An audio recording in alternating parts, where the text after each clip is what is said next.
Cette vidéo va vous montrer comment trouver la limite d'une suite par opération sur les limites. Nous verrons la méthode à travers 3 exemples. Dans le premier, nous considérons la suite un définie par un égale n au carré plus racine de n. Pour trouver la limite, la première étape consistera à bien repérer les expressions des suites de référence, n puissance k, e puissance n, 1 sur racine de n par exemple, présentes dans l'expression de un. Une fois ces suites repérées, il faudra bien sûr connaître leurs limites quand n tend vers plus l'infini.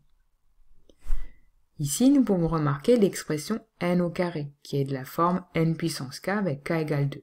Or, nous savons que la limite quand n tend vers plus l'infini de n puissance k, donc ici de n au carré, est égale à plus l'infini. Nous pouvons également repérer l'expression racine de n. Or, la limite quand n tend vers plus l'infini de racine de n est elle aussi égale à plus l'infini.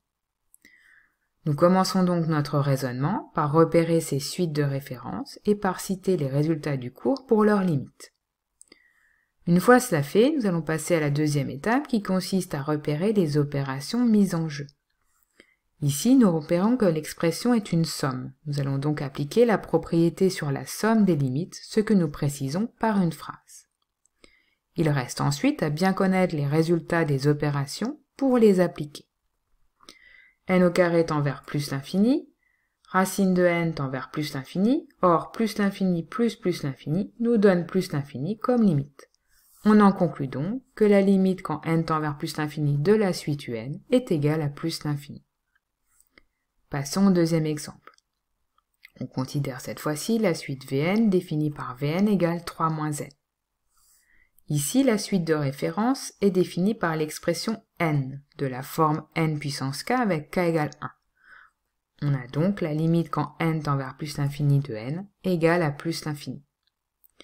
Pour les opérations, nous partirons toujours de l'expression de la suite de référence, puis traiterons chaque opération l'une après l'autre en respectant les priorités opératoires. Ici, nous avons n, qui est multiplié par moins 1 pour donner moins n. Nous allons donc utiliser la propriété du produit. Moins 1 est une suite constante qui tend vers L égale moins 1 négatif. N tend vers plus l'infini, or L négatif multiplié par plus l'infini nous donne moins l'infini comme limite. On en déduit donc que l'expression moins n tend vers moins l'infini quand n tend vers plus l'infini. Nous continuons. À moins n, on ajoute 3. On utilise donc cette fois-ci une somme.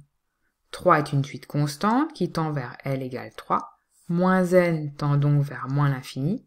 Or, L plus moins l'infini nous donne donc moins l'infini comme limite. On en déduit donc que la limite de la suite Vn est égale à moins l'infini quand n tend vers plus l'infini. Passons au dernier exemple. Nous avons cette fois-ci la suite Wn définie par Wn égale 1 sur exponentielle n plus 5. La suite de référence est définie par l'expression e puissance n. Or, on sait que la limite quand n tend vers plus l'infini de e puissance n est égale à plus l'infini. On ajoute ensuite 5 à e puissance n. On utilise donc une somme.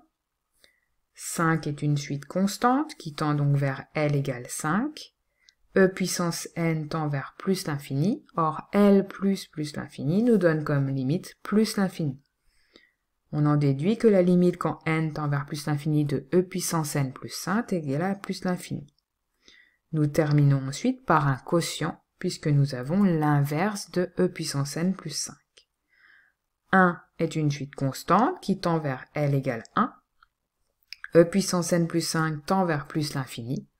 Or, L égale 1 divisé par plus l'infini nous donne comme limite 0.